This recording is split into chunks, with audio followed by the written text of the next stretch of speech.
Walk us through the tail of the tape between Jones and Poe. James Poe is 3-0, while Joshua Jones is 5-0. 2 inches taller is James Poe, so hopefully he can use his 1-inch reach advantage as well to get on the outside of Joshua Jones and knock him out. That's what he said he wants to do. All right, so we are moments away between Joshua Jones and James Poe. And again, this will be contested at 155. It's slated for 3 5-minute rounds. And of course, the referee in charge of the chaos in the cage will be Frank Trigg. Poe in the black trunks, Joshua in the white tights. And we are underway.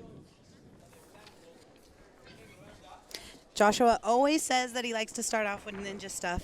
And after that, wherever the fight hits, he's extremely dangerous. And we see him right off the bat, Juliana. Just, again, sticking that jab out there with a left strike, backing up Poe momentarily. Oh. Joshua Jones in the southpaw stance. Always can be tricky as well. I agree. 5-0 record, 9-7 is an AMI. There's that ninja stuff, and both guys are slugging. And you look right off the bat, too, Juliana, you see that Poe is trying to distance himself, use his height a little bit, too, but then you start to wonder, okay, when is Joshua Jones going to recognize that and, as we see, try to go inside a little bit and try to get that first takedown and dump? Yeah, nice takedown attempt by Joshua Jones. James is back to his feet, though. He's trying to lace in that hook there and try to use that hook to get him back down to the ground and drag him back down to the canvas. Let's see if he's successful with that. Poe out of San Diego, California, 28 years of age, very smart fighter, wants to try to get this fight, as you alluded to, down to the ground. Put Jones in harm's way. As a fighter, you know, when someone says harm's way, it's basically just taking you in uncharted waters where you're not familiar. Absolutely, and James is really familiar with ground fighting as well. He's reps 10th Planet Jiu-Jitsu all day long. He's a purple belt in Jiu-Jitsu. Jones tried to go inside with that leg kick.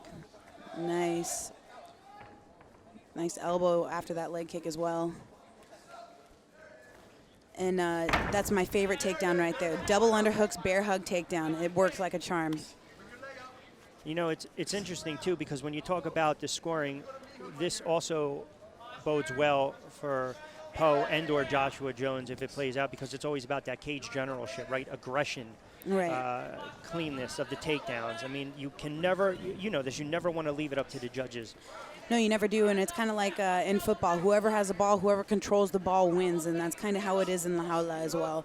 If you control your opponent and you're sucked tight to them and they can't do anything about it, that's viewed, in my opinion, as cage control and aggression. And as a judge, I'm looking for aggression. Who's sticking the fight to who, and who wants to be separated, and who's trying to inflict a lot of damage. Right now, I would say that is definitely Joshua Jones on top with the white shorts. And Jones, one of his strengths too, Juliana, is that he's unpredictable. You know, he believes that's going to benefit him. Again, take it from a fighter perspective. When you are an unpredictable fighter, that can pose a lot of threats to your opponent.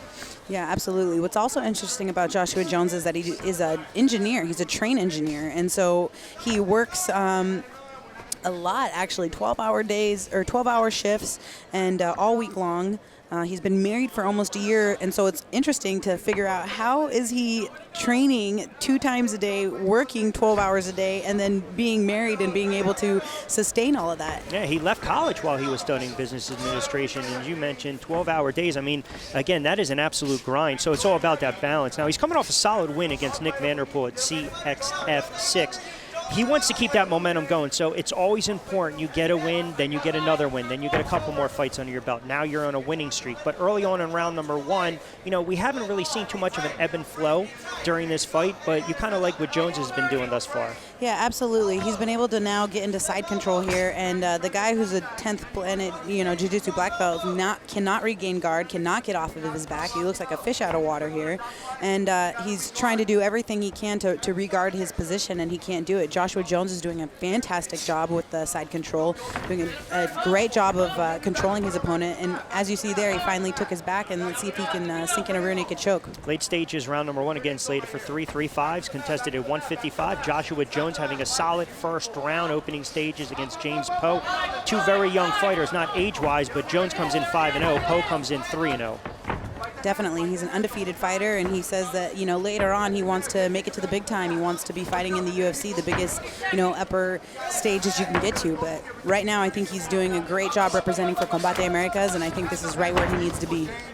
And and he's been pressing the action. I'm not going to say at fanatical pace, but again, he's been dictating the pace. That was an amazing takedown and a nice backwards foot sweep. It was beautiful. I love it. That's one of the favorite takedowns that we do there at Sigue Fighting Systems in Spokane, Washington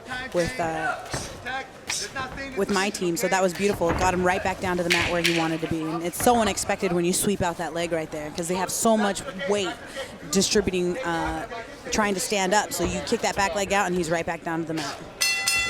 One in the books between Jones and Poe as we get set for round number 2. Again, Jones and Poe. Jones in the white trunks. Poe, the taller of the two, has a slight height advantage in the gray and black trunks.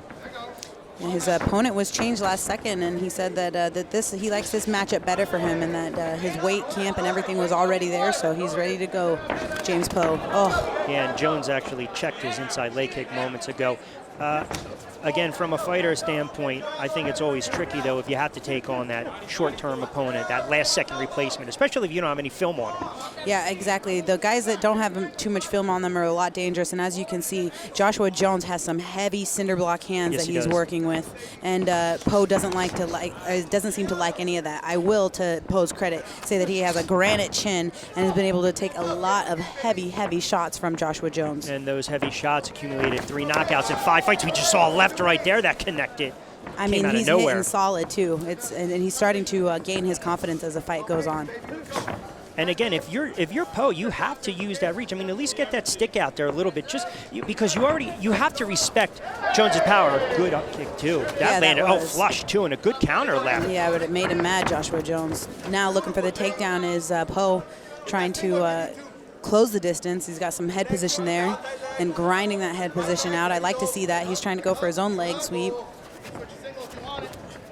He wants to take his back. Nice switcherooski from Joshua Jones. Yeah. Beautiful switch. Use the cage too for a little leverage. Absolutely. The cage is your friend. The cage is your amigo. La Jaula is your amigo. Calling for a dogfight in the corner of James Poe. Nice front head draw from Joshua Jones. Jones he's coming with a game plan, and he's stuck to the game plan. Absolutely. He's smothering this guy. He's wearing him like a blanket.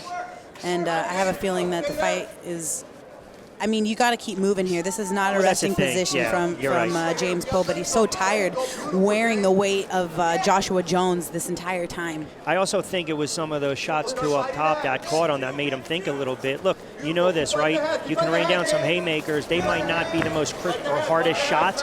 A cumulative effect, though. Yeah. Nice spiral ride by Joshua Jones there on the inside leg, right leg of James Poe. He takes him back down to the mat again. It's like he's going to just beat it out of him until he gets him.